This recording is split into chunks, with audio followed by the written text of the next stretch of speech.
मी अतुल पाटील आपल्या सर्वांच्या निदर्शनास आणून देत आहे की आज जनकल्याण फाउंडेशनच्या माध्यमातून सार्वजनिक हिताचे काम करत असताना, सामाजिक काम करत असताना जिल्हा परिषद स्तरावर विभागीय आयुक्त स्तरापर्यंत आपण आता पत्रव्यवहार करत आहोत. जिल्हा परिषद स्तरावर पत्रव्यवहार करत असताना जिल्हा परिषद ही ज्यावेळी पत्रव्यवहार करतात त्यावेळी तो संबंधित पत्रव्यवहार हा त्या संबंधित पंचायत समितीला वर्ग करतात. पण पंचायत समितीला वर्ग केल्यानंतर गेली 4-5 स्मरणपत्र देऊन सुद्धा किंवा जिल्हा परिषदनं स्मरणपत्र देऊन सुद्धा अद्याप पंचायत समिती स्तरावर दखल घेतली जात नाही.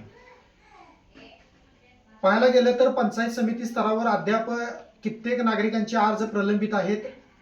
आज माहितीचा अधिकार अधिनियम 2005 अन्वये सुद्धा जनमाहिती अधिकारी माहिती देत नाहीत, प्रथम अपील अधिकारी सुनावण्या घेत नाहीत आणि हे जर ह्या अशामुळं राज्य माहिती आयोग खंडपीठ या ठिकाणी द्वितीय अपीलचे प्रकरण वाढत आहे. पण हे राज्य माहिती आयोगाच्या लक्षात येत नाही की त्यांना काय वाटतं की बाबा ही लोक जाणून बुजून अर्ज करतात, पण ह्याच्या मागे जे तथ्य आहे त्याबाबत कुठल्याही प्रकारची राज्य माहिती आयोग दखल घेत नाही. ज्या पद्धतीनं प्रत्येक कार्यालयामध्ये, शासकीय कार्यालयामध्ये माहितीचा अधिकार अधिनियम 2005 कलम 4 ख ची जी अंमलबजावणी व्हायला पाहिजे होती त्याबाबत कुठल्याही प्रकारचं शासकीय कार्यालयामध्ये याबाबत अंमलबजावणी होत नाही. आज मी आपल्या निदर्शनास आणून देतो की जे 1 मे 2025 ते 5 मे 2025 यावेळी जिल्हा परिषद स्तरावर काम बंद आंदोलन करण्यात आलं आणि या ग्रामसेवकांनी काम बंद आंदोलन केलेलं असताना सुद्धा त्यांची अद्याप कुठल्याही प्रकारची वसुली करण्यात आलेली नाही. संबंधित संघटना म्हणते की आम्ही आंदोलन केलंच नाही. जर तुम्ही आंदोलन केलं नाही ठीक आहे, आम्ही समजावून घेऊ शकतो, मग त्यावेळीचे ज्या पत्रकारांनी बातम्या लावल्या ते पत्रकार चुकीचे म्हणायचे का? हा एक महत्वाचा प्रश्न उपस्थित होतो. दुसरा मुद्दा की त्यावेळी तिथं जे प्रोसिडिंग झालं मग ते प्रोसिडिंग कुणी केलं? त्या अधिकाऱ्याने प्रोसिडिंग कशाच्या आधारे केलं? जर तुम्ही काम बंद आंदोलन केलंच नाही तर प्रोसिडिंग का केलं? हा एक मुद्दा होतोय. दुसरा मुद्दा, पंचायत समिती स्तरावर याबाबत विचारणा केलेली असता पंचायत समिती सांगते की याबाबत आमच्याकडे कुठल्याही प्रकारची माहिती नाही, हे आंदोलन जिल्हा परिषद स्तरावर झालेलं आहे आणि याबाबत तुम्हाला इत्थंभूत माहिती जिल्हा परिषद स्तरावर मिळेल. एक पंचायत समिती लेखी देते की याबाबत आंदोलन झालेलं नाही त्यामुळे वसूल करण्याचा प्रश्नच नाही. त्यामध्ये अशी परिस्थिती झालेली आहे की एक पंचायत समिती म्हणते आंदोलन झालेलं नाही, एक पंचायत समिती म्हणते आंदोलन जिल्हा परिषद स्तरावर झालेलं आहे. हा एक संभ्रम निर्माण होतो. त्यामुळे ही वसुली होणार का? हा एक महत्वाचा मुद्दा आहे. दुसरा महत्वाचा मुद्दा, गेली 3-4 वर्ष झालं आपण ग्रामपंचायती स्तरावर बायोमेट्रिकची अंमलबजावणी करण्याबाबत विविध पंचायत समिती स्तरावर विविध प्रकारे आंदोलनं केली. 13 एप्रिल 2026 रोजी सुद्धा आपण घोटवडे ते राधानगरी या ठिकाणी दंडवत आंदोलन घातलं. त्या आंदोलनाची सुद्धा अद्याप जिल्हा पंचायत समितीच्या वरिष्ठ अधिकारी, गट विकास अधिकारी यांनी दखल घेतलेली नाही. 12/5/2022 शासन निर्णयानुसार प्रत्येक ग्रामपंचायत ग्रामसेवक यांनी टपालमध्ये दर महिन्याच्या 5 तारखेला हजेरी पत्रक दैनंदिनी देणे अनिवार्य आहे. जर त्यांनी ती दिली नाही तर त्यांचा महागाई भत्ता देण्यात येऊ नये अशा स्पष्ट सूचना असताना सुद्धा पंचायत समिती स्तरावर दैनंदिनी हजेरी न घेता यांचे पगार अदा केले जातात. मग हे पगार अदा करण्याच्या पाठीमागचा उद्देश काय? की 1500 रुपये कदाचित अपवादात्मक म्हणतोय आम्ही, त्या 1500 रुपये मधलं काही कमिशन मिळतं का? का त्या टक्केवारी मिळते? हा पण या ठिकाणी जिल्हा परिषद अधिकारी, ग्रामपंचायत विभाग असेल किंवा सामान्य प्रशासन विभाग असेल यांनी सुद्धा याबाबत विचार करणं खूप गरजेचं आहे. आज जिल्हा परिषद स्तरावरून खूप बऱ्यापैकी पत्रव्यवहार तालुका स्तरावर होतोय, पण तालुका स्तरावर दखल घेतली जात नाही. या सोशल मीडियाच्या माध्यमातून मी जिल्हा परिषद, ग्रामपंचायत विभाग असेल किंवा सामान्य प्रशासन विभाग असेल किंवा विभागीय आयुक्त असेल, ही आपण दखल घेणार का? का सामान्य माणसांनी फक्त अर्ज करायचे, तक्रारी द्यायच्या, निवेदनं संघटनांनी निवेदनं द्यायची आणि फक्त पत्र काढायचं एवढंच आहे?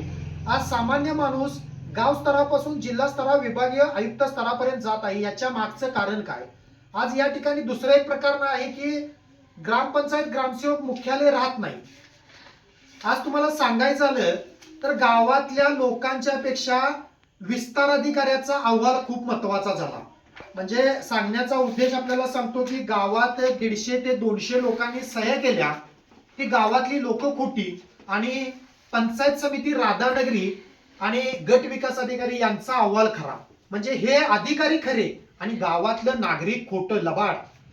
ज्यांच्या करातून हे शासकीय अधिकारी पगार घेतात, ज्यांच्या करातून हे अधिकारी ह्यांचा सगळ्यांचा उदरनिर्वाह होतो, ते अधिकारी गावातील ह्या लोकांना चुकीचं म्हणतात आणि हे अधिकारी बरोबर.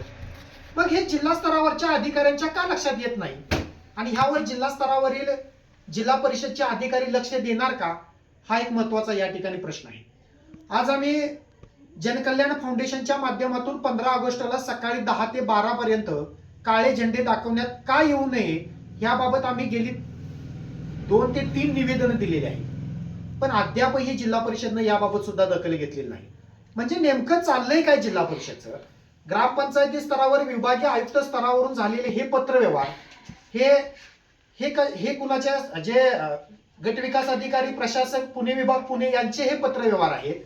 ह्याबाबत कुणी जिल्हा परिषद दखल घेत नाही. शिरोळ पंचायत समिती शिरोळ या ठिकाणी जे विस्तार अधिकारी आहेत यांच्या डीई संदर्भात गेली कमीत कमी 4 ते 5 वेळा आंदोलनं झाली. 4 ते 5 वेळा तत्कालीन मुख्य कार्यकारी अधिकारी जे आहेत कार्तिक सर यांच्या सोबत सुनावण्या झाल्या. यामध्ये त्यांनी सांगितलं होतं की जे कोण दोषी असतील त्यांच्यावर कारवाई करा. मग नेमकी ही कारवाई थांबली कुठं, हे नेमकं घोडं अडलं कुठं, हा मोठा या ठिकाणी प्रश्न उद्भवतोय.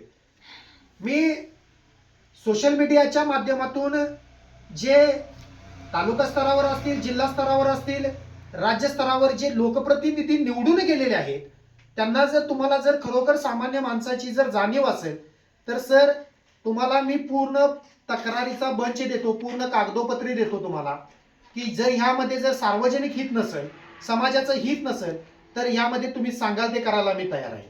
पण आपण सार्वजनिक हिताचे प्रश्न हे तातडीनं निर्गमित करणार का, हा एक मोठा प्रश्न आहे. आज आपण तालुका स्तरावरील, जिल्हा स्तरावरील आणि राज्य स्तरावरील लोकप्रतिनिधी सार्वजनिक हितासाठी निवडून गेलेले आहात. मग आम्ही सामान्य कार्यकर्ते, आम्ही सामाजिक संघटनेचे पदाधिकारी सार्वजनिक हिताचं ज्यावेळी आम्ही तुम्हाला प्रकरण देतोय त्यावेळी तुम्ही गप्प का बसता, हा मोठा एक प्रश्न या ठिकाणी उपस्थित होतोय.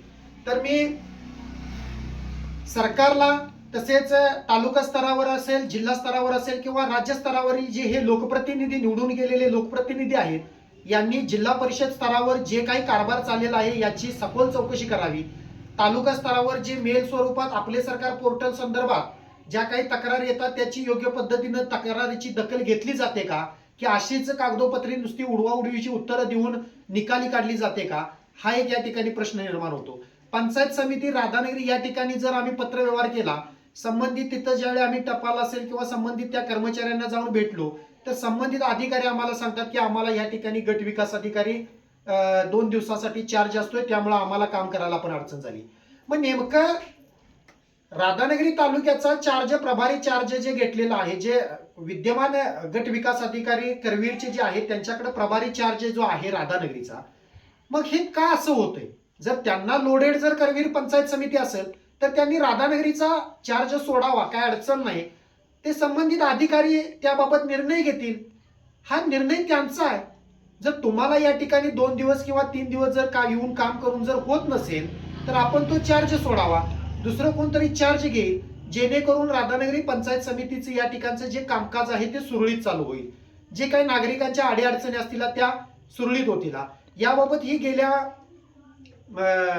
2025 मध्ये विविध सोशल मीडियाच्या माध्यमातून पत्रकारांनी वृत्तपत्रामध्ये सुद्धा बातमी लागलेली होती की राधानगरी तालुक्यामध्ये पंचायत समिती संदर्भात, तर ह्याबाबत सुद्धा तालुका स्तरावरील, जिल्हा परिषद स्तरावरील किंवा राज्य स्तरावरील लोकप्रतिनिधींनी लक्ष घालावं. तालुका हा आपला राधानगरी तालुका ग्रामीण तालुका आहे. लोकांच्या अडीअडचणी समजून घ्या, सार्वजनिक हिताची कामं समजून घ्या आणि आपण या ठिकाणी निर्णय घ्यावा, मी अशी आपणास विनंती करतो. धन्यवाद.